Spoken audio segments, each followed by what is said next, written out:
warahmatullahi wabarakatuh.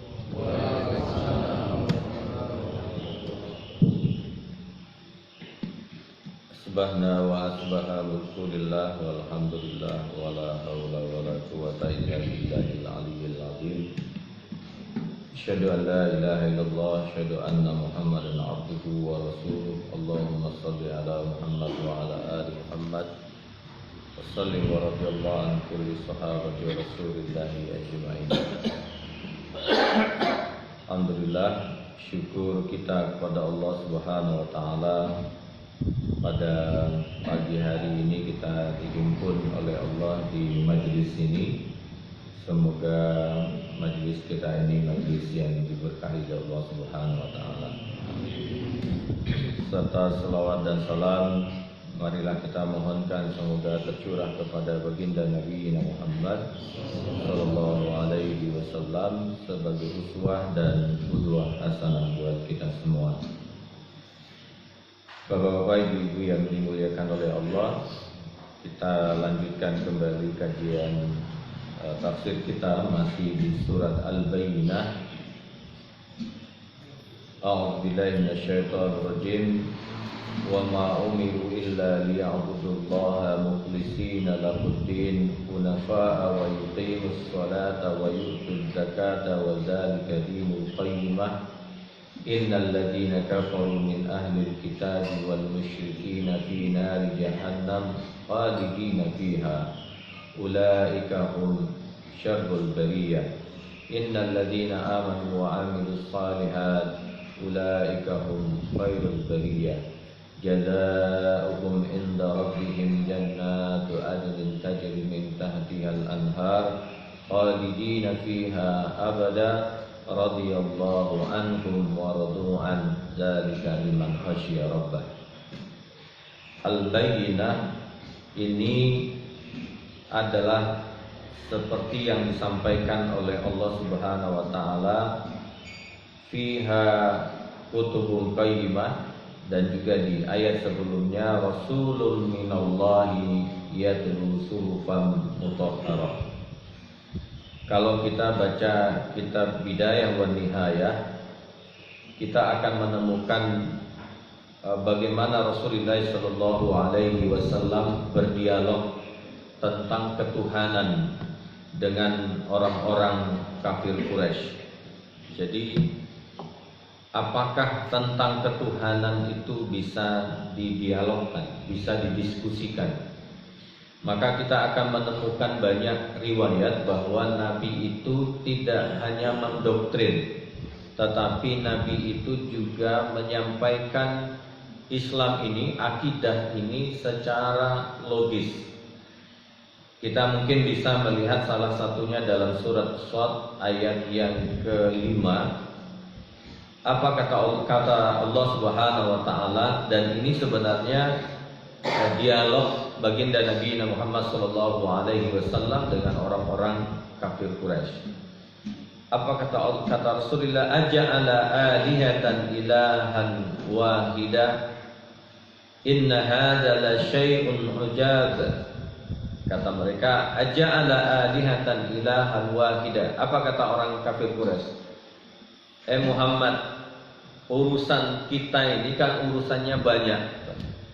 Maksudnya urusan dunia ini banyak, Pak. Urusan dagang, urusan keluarga, urusan petani, urusan berkebun. Itu banyak sekali urusannya. Lalu kenapa engkau aja'ala alihata ilahan wahida? Lalu engkau hanya menjadikan Tuhan itu cuma satu. Padahal urusan kita ini banyak, kata orang-orang kafir Quraisy.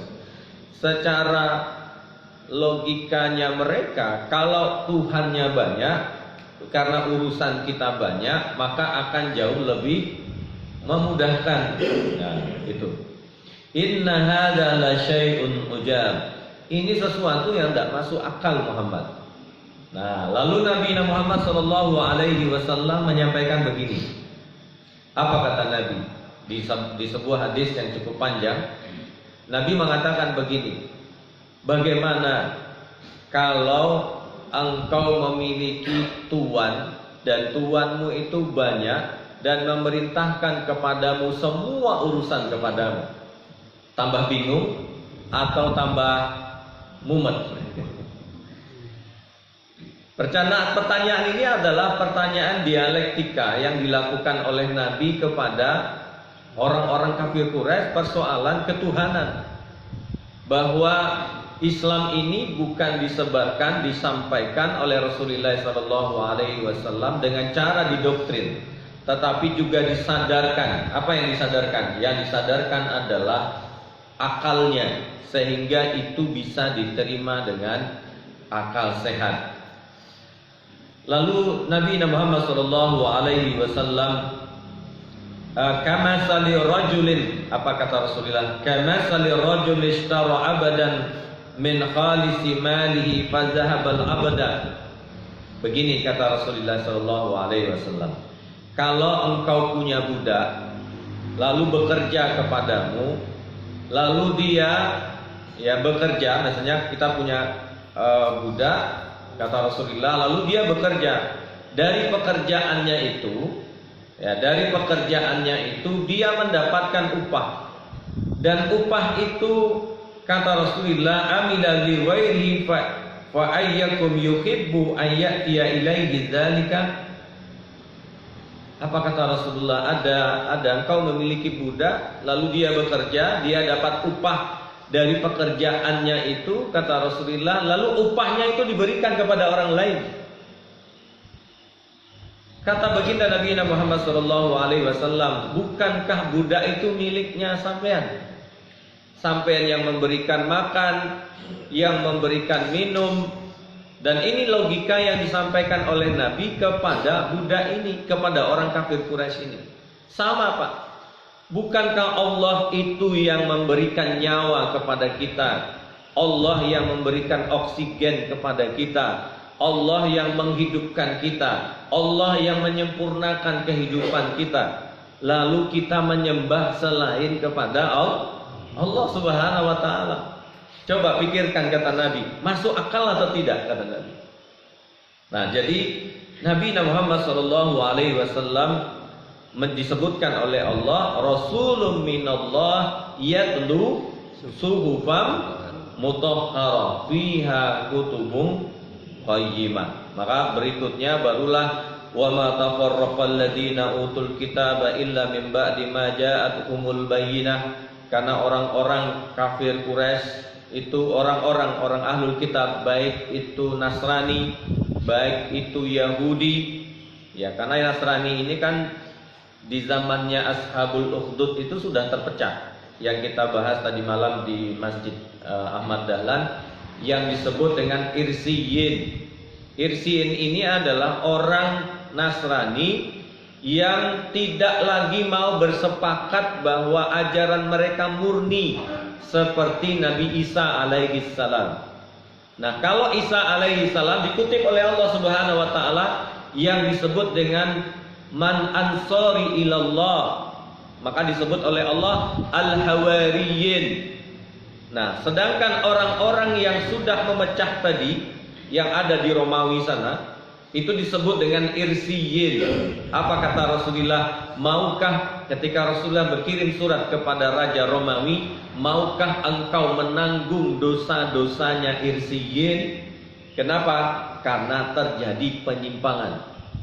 Jadi yang dilakukan oleh Kristen hari ini itu adalah irsiyin. Mereka melakukan penyimpangan dari apa yang diajarkan oleh Nabi Isa alaihi salam. Dan akhirnya kalian terpecah, kata Allah. Wa ma tafarraqal ladzina utul kitaba illa min ba'di ma ja'atuhumul bayyinah. Wa ma umiru illa liya'budullah. Kalau ingin menyembah, maka menyembahlah Tuhan, jadikan jadikan diri kita ini budak di sisi Allah. Mukhlisin. Jadilah yang mukhlis. Ya. Jadi mukhlis itu beda ya Pak, mukhlis. Kalau mukhlas sudah ikhlas, kalau mukhlis masih berproses menjadi ikhlas, ya, menjadi ikhlas. Memang tidak mudah Pak untuk bisa mukhlas itu memang bukan perkara gampang. Ya, awalnya kita ikhlas, setelahnya berubah. Akhirnya yang kemarin siapa yang nge-share itu saya tidak tahu. Bagaimana seorang tua di Malang itu akhirnya murtad, coba bayangkan. Tua Pak, yang ngawin-ngawinkan orang itu akhirnya murtad. Ya. Nauzubillah, summa nauzubillah. Ini saja murtad. Allah mengingatkan wa ma umiru illa liya'budullaha mukhlisina, untuk ikhlas. Penghambaan kita kepada Allah ini tidak ada tendensi apapun kecuali hanya kepada Allah Subhanahu wa taala. Lahuddin hunafa. Hunafa itu dari kata hanifam muslima. Jadi Nabi Ibrahim millata Ibrahim hanifam muslima. Jadi Nabi Ibrahim yang hanif itu. Kenapa Nabi Ibrahim disebut dengan Khalilur Rahman? Kekasihnya Allah Subhanahu wa taala. Masya Allah Pak, Nabi Ibrahim itu di sebuah riwayat di hadis disebutkan yang cukup panjang, Nabi Ibrahim itu memang didatangi oleh malaikat maut.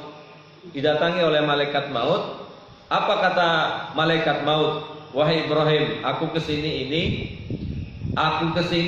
ingin mencabut nyawamu. Apa kata Ibrahim? Ya, Nabi Ibrahim ini, kalau Nabi itu masih bisa Pak berdialog, berdebat dengan malaikat maut sebelum kematian. Kalau kita kan ya enggak bisa gitu ya. Apa kata Ibrahim? Tunggu gimana sampean ini? Ini bahasa saya Pak. Masa iya seorang utusan, malaikat ini kan utusan. Masa iya utusan mencabut nyawa kekasihnya Allah? Itu tidak masuk akal, kata Nabi Ibrahim. Tidak cocok ini, tidak pas ini. Nah, malaikat ini Pak bingung deh. Jadi kalau jenengan nanti jangan pakai seperti ini ya. Dia nggak sempat juga gitu ya. Apa ya bisa dialog ini ya? Nanti malaikat datang, malaikat maut datang. Malaikat, sampai ini gimana? Ya nggak sempat Pak. Tapi Nabi Ibrahim di riwayat hadis ini begitu Pak. Mana mungkin, kata Nabi Ibrahim, seorang utusan mencabut nyawa kekasihnya Allah, Khalilur Rahman. Itu tidak masuk akal. Kata Nabi Ibrahim. Malaikat ini bingung. Ya sudahlah, balik dia sama Allah. Lapor bos, katanya. Ya Allah, kenapa? Sudah selesai tugasmu? Belum. Kenapa? Begini. Tadi ketika akan mencabut nyawa Ibrahim, Nabi Ibrahim, beliau bilang ke sini, apakah pantas seorang kekasih Allah, ya, kekasih Allah dicabut nyawanya oleh seorang utusan? Kata Allah begini. Ini malaikat maut. Nanti kalau ketemu sama beliau, bilang begini, tidakkah kekasih Allah ingin bertemu dengan kekasihnya? Ini yang disebut dengan hanif.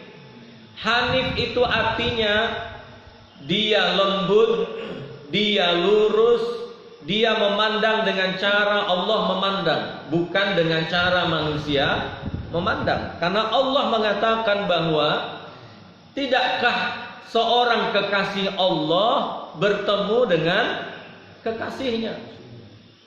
Artinya Pak, apa yang dirubah sebenarnya?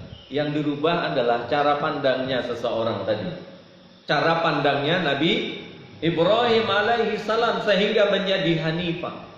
Jadi pertanyaannya, jangan kalau membaca kitab Tazkirah. Nah, kitab ini kitab tentang kematian Pak, setebal ini lah kira-kira. Jenengan kalau baca kitab ini kitab yang dianjurkan kita miliki. Jenengan kalau punya kitab ini akan merubah cara pandang jenengan berpikir. Kematian itu membahagiakan atau dibenci. Nah, ujungnya dua kesimpulan. Yang pertama adalah khauf, takut. Takut mati itu boleh apa tidak? Boleh. Kalau takut mati itulah yang menyebabkan kita salah satunya berada di masjid ini. Ya. Takut ya Allah nanti sebelum zuhur belum sempat sholat subuh. Ya. Kadang kan sholat subuhnya orang di luar sana itu duha dengan subuh dijamak gitu ya. Jadi subuhnya kapan? Di waktu duha. Dilihat sama orang, ya Allah rajinnya sholat duha gitu ya. Padahal jamak takhir ya. Jamak takhir subuh di waktu duha. Wah. Dikira itu sholat surat duha. Nah, khauf itu adalah sesuatu yang penting. Jadi wajar kalau yang tidak boleh itu takut kepada kematian. Tapi kalau benci kepada kematian. Kalau takut kepada kematian itu wajar. Ya, kenapa kita diminta untuk sering-sering ziarah kubur. Kalau ibu-ibu takut mati di malam hari, dia pegang tangan suaminya, minta maaf, mencium tangan suami, maaf ya, ridhoin aku ya. Siapa tahu besok pagi gak ketemu lagi gitu ya. Atau suami kalau mulai tanggal 1 dia sudah menyerahkan seluruh hartanya kepada istrinya gitu ya. Supaya dapat ridho istrinya. Oh. Jadi Masya Allah Pak. Jadi khauf. Yang kedua adalah roja, atau dalam bahasa lain adalah sa'adah, kebahagiaan. Nah ini loh. Jadi dialognya Nabi Ibrahim tadi menunjukkan bahwa apa kata Allah Subhanahu wa taala, tidakkah ingin kekasih Allah bertemu dengan kekasihnya? Kita Pak tidak akan tahu tentang pahala subuh panjenengan ini kecuali kita masuk di pintu kematian. Pertanyaan saya, sholat subuh panjenengan tadi sebelum subuh, sholat sunnah fajar itu kan katanya Rasulullah mengatakan bahwa khairum minad dunya wa ma fiha, lebih baik daripada dunia beserta isinya. Dari mana kita akan mendapatkan pahala itu kecuali pintunya adalah kematian. Makanya Nabi siapa? Ketika Utsman bin Affan itu benar-benar Pak. Jadi kalau ziarah kubur itu beliau nangis terjadi-jadinya. Lalu sahabat itu bertanya kepada Utsman, "Wahai Utsman, kenapa engkau dibicarakan neraka ya enggak nangis? Tapi kenapa ziarah kubur engkau menangis?" Apa kata Utsman? Bagaimana tidak? Bukankah ini manzilatun min manazilil akhirah? Bukankah ziarah kubur itu atau kematian itu adalah pintu untuk berikutnya? Kalau dia baik, maka berikutnya akan baik. Kalau tidak, bagaimana? Lalu aku ini gimana? Kata Utsman. Apakah kebaikan aku ketika mati nanti akan mendapatkan kebaikan? Padahal Pak, Utsman bin Affan itu, ini yang cerita istrinya. Ketika Utsman bin Affan ditusuk pakai pisau. Ditusuk pakai pisau, keluar muncrat darah yang luar biasa dahsyatnya. Apa kata istrinya Utsman bin Affan ketika itu? Beliau mengatakan begini, bagaimana mungkin kalian membunuh seorang khalifah yang 2 anak baginda Nabi, putri Nabi menikah dengannya? Yang kedua, kata istrinya, beliau mengatakan, mana mungkin kalian membunuh Utsman bin Affan, malaikat saja malu dengan Utsman bin Affan. Mana mungkin, kata istrinya, kalian membunuh Utsman bin Affan yang ketika sholat malam 1 rakaatnya dia menyelesaikan 30 juznya. Bayangkan, 1 rakaat 30 juz. Kita 1 rakaat juz 30 ya. Itu pun yang enggak juga gitu ya. Enggak juga. Bagaimana mungkin? Kata. Tapi itulah ya, sampai Umar bin Khattab itu bilang begini, aku pingin kalau mati nanti, aku pingin itu fisabilillah di kota Makkah, kota Madinah ini, katanya. Lah kata sahabat, Madinah ini sudah aman wahai Umar. kok sampean minta fisabilillah di kota Madinah ini? Dan ternyata benar, Pak. Kan Umar nanti kan dibunuh. Ya, Umar nanti dibunuh, keluar darah yang dahsyat. Setelah itu Nabi juga mengkabarkan sebelumnya bahwa Ali bin Abi Thalib tidak akan mati. Ali bin Abi Thalib, padahal Ali di sampingnya, Pak. Tidak akan mati Ali bin Abi Thalib ini kecuali darah mengalir di seluruh jenggotnya. Ya, kalau kita masih hidup diberitain begitu kan ngeri-ngeri juga ya, Pak. Luar biasa ya. Nah, gitu. Bapak-bapak Ibu, yang disebut dengan mukhlisina lahuddin hunafa.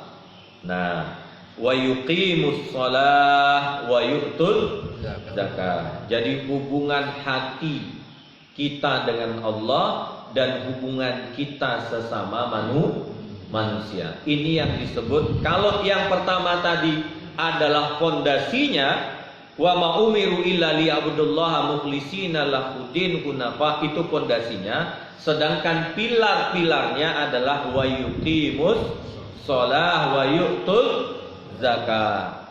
Vertikal dan horizontal. Dan itu dalam Islam nampak, Pak.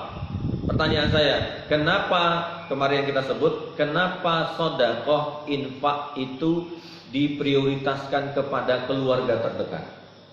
Karena salah satunya adalah wa yu'tul zakat. Zakat, infak, sedekah diprioritaskan kepada zawil qurba, wal yatama wal masakin.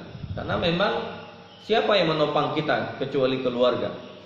Saya ini, Pak, kalau mati di sini atau mungkin sakit atau bagaimana, naudzubillah, lalu siapa yang akan menjaga saya kalau bukan keluarga? Nah, jadi wadzalika dinul qayyimah. Sepertinya di selatan sudah hampir siap. Satu ayat terakhir. Innal ladzina kafaru min ahlil kitabi wal musyrikina fi nari jahannam khalidina fiha ulaika hum syarrul bariyah. Orang yang kafir dari ahlul kitab dan orang-orang musyrik tempatnya di mana? Fi nari jahannam. Kenapa demikian, Pak? Rasul sudah ada bersama mereka. Coba. Kita, Pak, gak pernah ketemu Rasulullah, tapi cinta kita mati dengan Rasulullah. Ya toh, Pak? Yang panjenengan rindukan setiap malam pingin ketemu itu dengan siapa? Bukankah dengan Rasulullah? Sebelum tidur kita Allahumma sholli ala Muhammad wa ala ali Muhammad kama shallaita ala Ibrahim wa ala ali Ibrahim. Seperti Ustaz Yunus semalam membaca amanna billahi wa rasuli. Dan itu bagian dari kerinduan seorang yang beriman kepada Allah Subhanahu wa taala, dan bagian kerinduannya kepada Rasulullah sallallahu alaihi wasallam. Coba, Pak, kalau Rasulullah hadir di majlis subuh ini, apa yang terjadi? Wah, Masya Allah. Saya yakin dan percaya yang azan subuh tadi berebutan. Jangan pernah lihat ada orang yang berebutan ketika mau azan? Di sini tidak ada, Pak. Kalau di kota Madinah, Masjid Nabawi itu diperbolehkan untuk azan sembarangan. Orang rebutan, Pak. Karena hadisnya mengatakan bahwa orang yang azan itu, kalau seandainya mereka tahu pahalanya azan itu, mereka akan saling membunuh. Coba bayangkan. Kenapa? Saking besarnya. Kenapa? Langit itu dibukakan pintu oleh Allah Subhanahu wa taala ketika orang sedang azan. Jadi Masya Allah, dasarnya azan itu. Maka bagaimana mungkin, kata Allah, orang kafir itu loh musyrik, ahlul kitab itu musyrik, sedangkan Nabi bersama mereka. Loh, kita, Pak, tidak ada Nabi. Coba Nabi bersama kita hari ini. Saya yakin dan percaya setiap subuh, zuhur, maghrib, isya, kajian penuh Masjid Jazuli ini. Sampai ke sana, ke Pak Muryadi. Apa kata Allah Subhanahu wa taala? Fi nari jahannam. Jadi pantas enggak, Pak? Kalau dalam objektivitas orang-orang barat bahwa kebenaran itu harus empiris. Kebenaran itu harus empiris. Maksudnya harus tampak. Kalau enggak tampak, enggak bisa dirasa, enggak bisa diraba, enggak bisa disebut kebenaran. Nah, Logika ini pun sama, Pak. Bagaimana tidak? Kalian empiris loh dengan Allah. Kalian melihat Rasulullah, kelembutannya. Bahkan Heraklius saja ketika dikirim surat oleh Rasulullah dan diverifikasi, diskorespondensi oleh Heraklius kepada Abu Sufyan yang ketika itu berada di Romawi. Siapa Muhammad itu? Muhammad itu orangnya jujur. Apakah dia dari orang yang lemah? Iya. Apakah dia pernah berdusta? Dia tidak pernah. Apakah ayahnya dulu raja? Bukan. Apa kata Heraklius? Seandainya Muhammad itu ada di depanku hari ini, aku akan cium tangannya. Coba bayangkan. Padahal gak ketemu. Yang ketemu hanya suratnya. Diverifikasi surat tersebut dan diyakini oleh Heraklius ini adalah seorang nabi. Maka pantas, Pak. Or innal ladzina kafaru min ahlil kitabi wal musyrikina fi nari jahannam. Makanya nanti minggu depan kita baru melihat innal ladzina amanu wa amilus shalihat. Maka akhirnya kan nanti jazaa'uhum inda rabbihim jannatu adnin tajri min tahtihal anharu khalidina fiha abada radhiyallahu anhum wa radu'an zalika liman khasyiya rabbah. Ujungnya itu loh, Pak. Zalika liman khasyiya rabbah. Semoga kita termasuk innal ladzina amanu wa amilus shalihat khairul bariyah dan termasuk khasyiya rabbah. Saya rasa demikian. Wallahu a'lam bishawab. Insyaallah di selatan surganya sudah siap. Surga selatan ya, tapi bukannya surga kidul. Aku qauli hadza astaghfirullahaladzim. Assalamualaikum warahmatullahi wabarakatuh.